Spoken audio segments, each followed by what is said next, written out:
സുഹൃത്തുക്കളെ, വല്ലാത്ത വാർത്ത ഓൺ ഫോക്കസിൻ്റെ ഏറ്റവും പുതിയൊരു എപ്പിസോഡിലേക്ക് ഏവർക്കും സ്വാഗതം. ഞാൻ നിങ്ങളുടെ ചന്ദ്രമോഹൻ. ഇന്ന് 2025 മെയ് 4 ഞായറാഴ്ച. എൻ്റെ വീഡിയോയെപ്പറ്റി നിങ്ങൾക്കുള്ള അഭിപ്രായങ്ങൾ കമൻറ്റ് ബോക്സിൽ രേഖപ്പെടുത്തുക. മറ്റുള്ള വീഡിയോകൾ എൻ്റെ ക്വാളിറ്റി വർദ്ധിപ്പിക്കുവാൻ ഈ അഭിപ്രായങ്ങൾ എന്നെ സഹായിക്കും. അതുകൊണ്ടാണ് ഇങ്ങനൊരു അപേക്ഷ.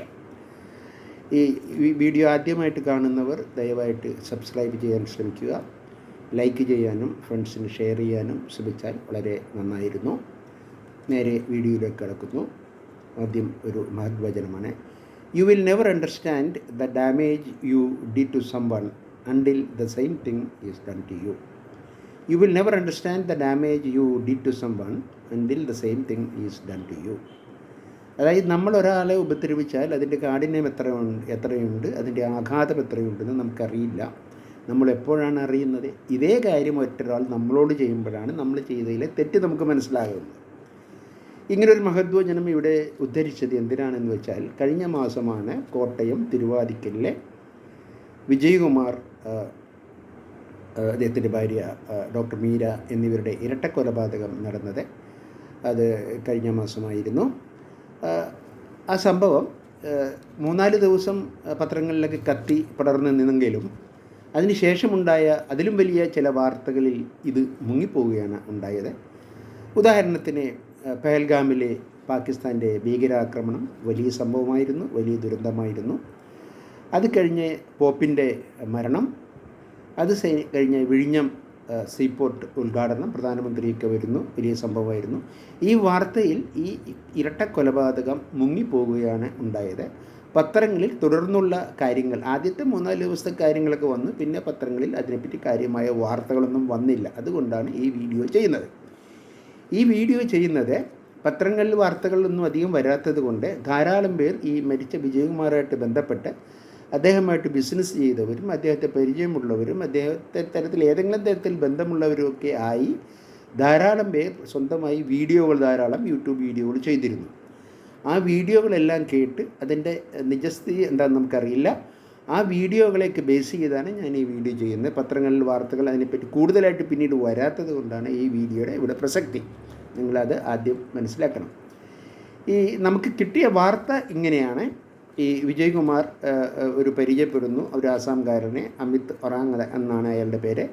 അദ്ദേഹത്തിൻ്റെ കോട്ടയത്തുള്ള ഇന്ദ്രപ്രസ്ഥം ഓഡിറ്റോറിയത്തിൽ സെക്യൂരിറ്റി ആയിട്ട് വെക്കുന്നു. കുറച്ച് കഴിഞ്ഞ് ഇയാളുടെ ലിവിങ് ടുഗദർ ആയ ഒരു പെൺകുട്ടി, അവരെയും പിന്നെ തുടർന്ന് തൻ്റെ വീട്ടിലേക്ക് കൊണ്ടുവരുന്നു, അവിടെ ജോലിക്കാരായിട്ട് വെക്കുന്നു. കുറേ കാലം അങ്ങനെ പോകുന്നു, കാര്യങ്ങളൊക്കെ ഭംഗിയായിട്ട് പോകുന്നു. കുറച്ച് ദിവസം കഴിഞ്ഞപ്പോൾ ശമ്പളം ചോദിക്കുന്നു. ഇയാൾ പിശുക്കനാണ്, ശമ്പളം കൊടുക്കുന്ന കാര്യത്തിൽ കുറച്ച് പിശുക്കനാണ്. അപ്പോൾ ശമ്പളം ചോദിച്ചിട്ട് കിട്ടിയില്ല, വൈകുന്നു, കിട്ടാനുള്ള ശമ്പളം പോലും കിട്ടിയില്ല. അങ്ങനെ കോപാകുലനായിട്ട് അമിത് ഒറാങ്, ആസാംകാരൻ, അയാൾ ഒരു ദിവസം ഇയാളുടെ ഐഫോൺ മോഷ്ടിക്കുന്നു. അതുമായി നാട്ടിലേക്ക് പോകുന്നു. അതിൻ്റെ സിമ്മ് മാറ്റി ഇയാൾ തൻ്റെ സിമ്മിലേക്ക് ഇടുന്നു. ഇയാൾ ഫോണിനെ പറ്റി നല്ല ഗ്രാഹ്യമുള്ള ആളായതുകൊണ്ട് 2,80,000 രൂപ എങ്ങനെയോ തട്ടിപ്പിലൂടെ അദ്ദേഹം സമാഹരിക്കുന്നു. വിജയകുമാർ പോലീസിൽ പരാതിപ്പെടുന്നു. പോലീസ് വരുന്നു, അന്വേഷിക്കുന്നു. സ്വന്തം നാട്ടിലേക്ക് മടങ്ങിയ അയാളെ നാട്ടിൽ പോയി പിടികൂടുന്നു, കൊണ്ടുവരുന്നു. കോടതി ഇയാളെ ഏതാനും മാസത്തെ ശിക്ഷയ്ക്ക് വിധിക്കുന്നു. ജയിലിലായിരുന്നു ഇയാൾ. ഈയിടെയാണ് പുറത്തിറങ്ങിയത്. ഇയാൾ ഇതിനിടയിൽ ഇയാളുടെ കൂടെയുള്ള ഭാര്യ എന്ന് പറയുന്ന പെൺകുട്ടി ഗർഭിണിയായിരുന്നു. അവർ പിണങ്ങിപ്പോയി. ഗർഭകാലത്ത് അവരെ ശുശ്രൂഷിക്കാൻ പറ്റിയില്ല.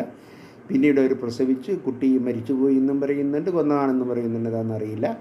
ഇതിലൊക്കെ അതീവ ദുഃഖിതനായിരുന്നു. തന്നെ ജയിലിൽ ഇട്ടതിൻ്റെ ദേഷ്യവും ഉണ്ടായിരുന്നു. പലതവണ കാല് പിടിച്ച് അപേക്ഷിച്ച് പൈസ തിരിച്ചു തരാൻ എന്നെ ഒന്നും ചേരുന്നവരുടെ അദ്ദേഹം കേട്ടില്ല. ഇതിൻ്റെയൊക്കെ പക കൊണ്ടാണെന്ന് പറയപ്പെടുന്നു പത്രങ്ങൾ. ഇദ്ദേഹം കഴിഞ്ഞ മാസം വരുന്നു, അദ്ദേഹം തിരിച്ചു വരുന്നു. ജയിലിൽ നിന്ന് ഇറങ്ങിയ ശേഷം ലോഡ്ജിൽ മുറിയെടുക്കുന്നു, റെയിൽവേ സ്റ്റേഷനിൽ പോകുന്നു, പ്ലാറ്റ്ഫോം ടിക്കറ്റ് എടുക്കുന്നു. കുറേ നേരം അവിടെ വിനിയോഗിച്ച ശേഷം ഓട്ടോറിക്ഷയിൽ കയറുന്നു. ഇദ്ദേഹത്തിൻ്റെ വിജയകുമാറിൻ്റെ വീടിൻ്റെ സമീപത്തെത്തുന്നു. അതിനുശേഷം മതിൽ ചാടിക്കിടക്കുന്നു. സ്ക്രൂ ഡ്രൈവർ ഉപയോഗിച്ച് ഒരു ദ്വാരമുണ്ടാക്കി ടവർ ബോൾട്ട് തുറക്കുന്നു, അകത്ത് കയറുന്നു. തുടർന്ന് ഒച്ച കേട്ട് വരുന്ന വിജയകുമാറിനെ കോടാലി കൊണ്ട് വെട്ടിക്കൊല്ലുന്നു. തുടർന്ന് വന്ന ഭാര്യയെയും വെട്ടിക്കൊല്ലുന്നു. അവരെ വിവസ്ത്രരാക്കുന്നു അപമാനിക്കാൻ വേണ്ടി. എന്നിട്ട് പുറത്തിറങ്ങുന്നു. അദ്ദേഹം നേരെ ലോഡ്ജിൽ പോയി മുടി ഒഴിയുന്നു. അതിനുശേഷം തൻ്റെ സഹോദരൻ ജോലിയെടുക്കുന്ന കോഴി ഫാമിലേക്ക്, മാളയിലുള്ള കോഴി ഫാമിലേക്ക് പോകുന്നു. അതിനുശേഷം അദ്ദേഹം ഫോൺ ഓണാക്കുന്നു. നിമിഷം കൊണ്ട് ഇദ്ദേഹത്തിൻ്റെ ലൊക്കേഷൻ മനസ്സിലാക്കിയ പോലീസ്, സൈബർ പോലീസ് പിറ്റേ ദിവസം അവിടെ എത്തി ഇയാളെ അറസ്റ്റ് ചെയ്തു. അപ്പോൾ തന്നെ ദ്രോഹിച്ചതിനും തന്നെ ജയിലിലിട്ടതിനുള്ള പക കൊണ്ടാണ് ഈ ഇദ്ദേഹത്തിനെ ക്രൂരമായി കൊന്നത്. വിജയ എന്ന് വിളിച്ച് നെഞ്ചിൽ കയറിയിരുന്ന് കോടാലി കൊണ്ട് വെട്ടി കൊന്നു എന്നാണ് പറയുന്നത്. ഇത്രയും പത്രവാർത്തകളെ വന്നിട്ടുള്ളൂ. അതിനുശേഷം പല സംഭവങ്ങളും നടന്നു, പല സംഭവങ്ങളും പുറത്തു വന്നു. ഇതൊന്നും പത്രത്തിൽ വന്നില്ല. പല വീഡിയോകളുടെ സഹായത്താൽ നമ്മൾ മനസ്സിലാക്കിയത് ഇവിടെ ഒന്ന് ആവർത്തിക്കുന്നു എന്ന് മാത്രം. ഇത് നമ്മൾ ആദ്യമായിട്ട് ആലോചിച്ചാൽ ഇതിൽ വളരെ പൊരുത്തക്കേടുണ്ട്. ഈ വിജയകുമാർ എന്ന് പറഞ്ഞ വ്യക്തി അരോഗ ദൃഢഗാത്രനാണ്. ഏതാണ്ട് 6 അടി പൊക്കം വരും, അതിനൊത്ത ശരീരവുമുണ്ട്. ഇത് ഇയാളെ ഈ വെറും വഞ്ചരിക്കാരനായ, വെറും ഞാഞ്ഞൂല് പോലെ ഇരിക്കുന്ന ഒരു മെലിഞ്ഞ ശരീരപ്രകൃതിക്കാരനായ ഈ ആസാംകാരനെ തൊടാൻ പോലും പറ്റില്ല. അദ്ദേഹത്തിൻ്റെ രോമത്തിൽ പോലും തൊടാൻ പറ്റില്ല. കാരണം അദ്ദേഹം ഒരു വലിച്ചെറിഞ്ഞാൽ ഇവ തെറിച്ചു പോകും, അത്രയേ ഉള്ളൂ. ഇയാൾ വരുമ്പോൾ ഇയാളുടെ കയ്യിലൊരു ഗ്ലൗസ് ഇട്ടിട്ടില്ല. ഈ പ്രതി മുളക് പൊടിയൊക്കെ വിതറി പോലീസ് നായ മണം പിടിക്കാതിരിക്കാൻ ശ്രദ്ധിക്കും, അതൊന്നും ചെയ്തിട്ടില്ല. എന്തോരോ CCTV ഉണ്ടാകുമോ അതിലൊക്കെ പെടുന്ന വിധത്തിലാണ് ഇയാൾ വന്നിരിക്കുന്നത്. അതിന് മുമ്പത്തെ ദിവസങ്ങളിൽ അവിടെയൊക്കെ കറങ്ങി CCTVയിലൊക്കെ മനഃപൂർവ്വം പെട്ടിട്ടുമുണ്ട്. തൻ്റെ കയ്യിലുള്ള പ്ലാറ്റ്ഫോം ടിക്കറ്റ് അവിടെ ഇടുന്നു, കണ്ടോക്കെന്ന് പറഞ്ഞു. മതിലിൽ എഴുതി വെക്കുന്നു അമിത് എന്ന്, ഞാനാണ് കൊന്നതെന്ന്. എന്നിട്ട് വേഗം അദ്ദേഹം ഈ ഫോണിനെ പറ്റി നല്ല ഗ്രാഹ്യമുള്ള അദ്ദേഹം മാലയിലേക്ക് പോകുന്നു, ഫോൺ ഓണാക്കുന്നു, പോലീസ് വന്ന് പിടിക്കുന്നു. ധാരാളം പൊരുത്തക്കേടുകളുണ്ട്. അവിടെ ഒരു സെക്യൂരിറ്റി ഉണ്ട്, അയാൾ അന്യഭാഷക്കാരനാണ്. പക്ഷേ അയാൾക്ക് ചെവി കുറച്ച് കുറവായതുകൊണ്ട് അയാളെ കൊണ്ട് ഉപദ്രവമൊന്നും ഉണ്ടാവില്ലെന്നറിയാം. പിന്നെ അവിടെ 2 വലിയ നായ്ക്കളുണ്ട്. അവർക്ക് ഇയാൾ വല്ലതും മരുന്ന് കൊടുത്ത് ചിലപ്പോൾ മയക്കിയിട്ടുണ്ടാവാം, അത് നമുക്കറിയില്ല. ഇയാൾ അവിടുന്ന് കട്ടെടുത്ത അവിടുത്തെ ഹാർഡ് ഡിസ്ക് അത് സമീപത്തെ ഒരു തോട്ടിൽ കൊണ്ടുപോയിട്ടു. ഈ തോട്ടിൻ്റെ സമീപം സ്ഥിരം 8-10 നായ്ക്കൾ എപ്പോഴും ഉണ്ടാകും.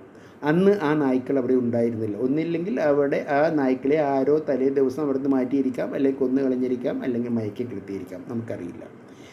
ഇങ്ങനെ പല പല സംഭവങ്ങളും ഉണ്ട്.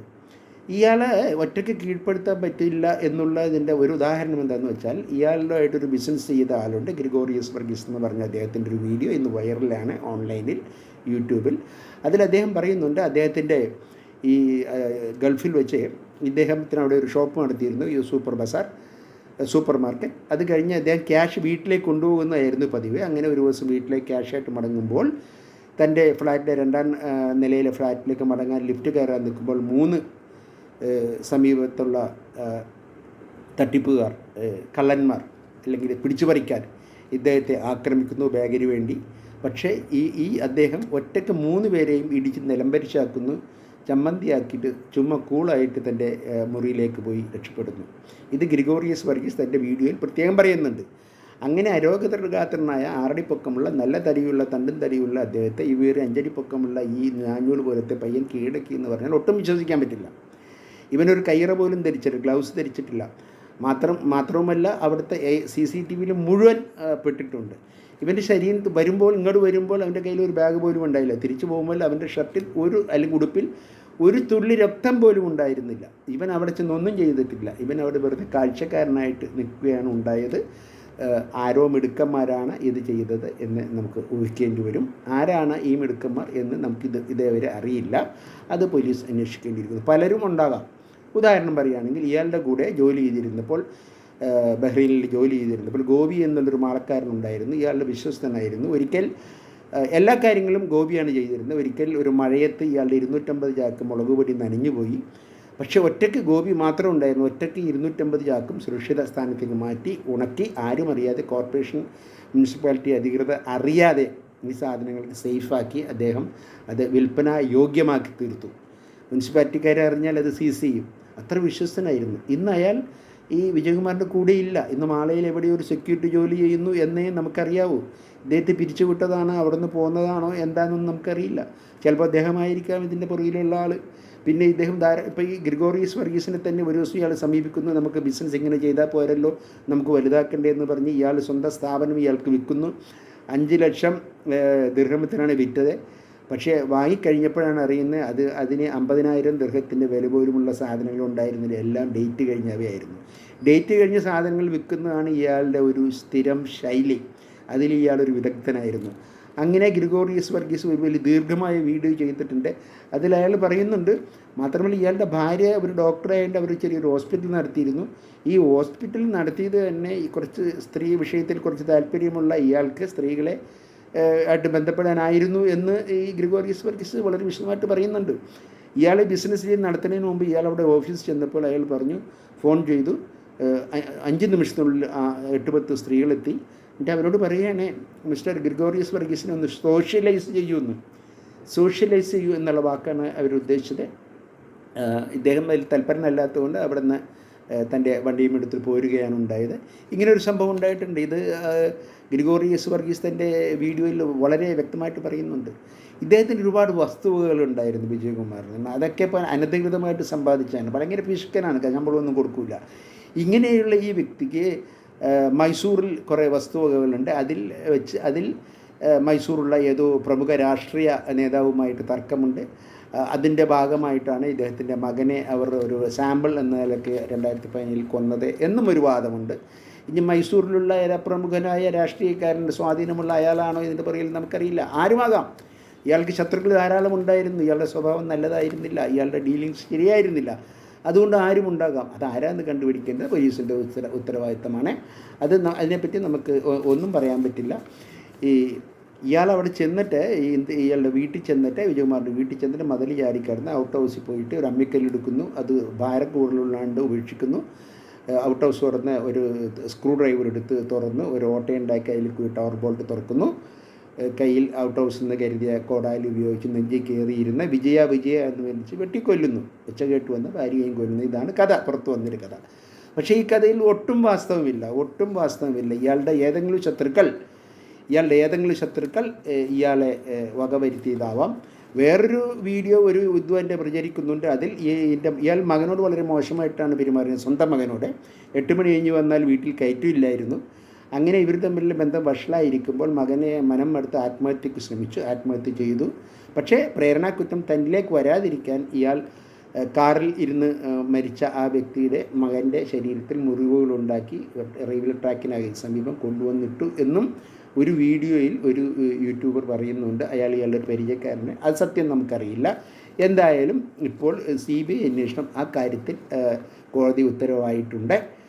അവർ കൃത്യം കണ്ടുപിടിക്കും എന്ന് നമുക്ക് വിശ്വസിക്കാം. അങ്ങനെ തന്നെ വേണം. തെളിവ് എന്നായാലും പുറത്തു വരണം, സത്യം എന്നായാലും പുറത്തു വരണം. അപ്പോൾ ഈ കൊലപാതകങ്ങളോട് നമുക്കൊന്നേ പറയാനുള്ളൂ. Don't waste your time on revenge gentlemen.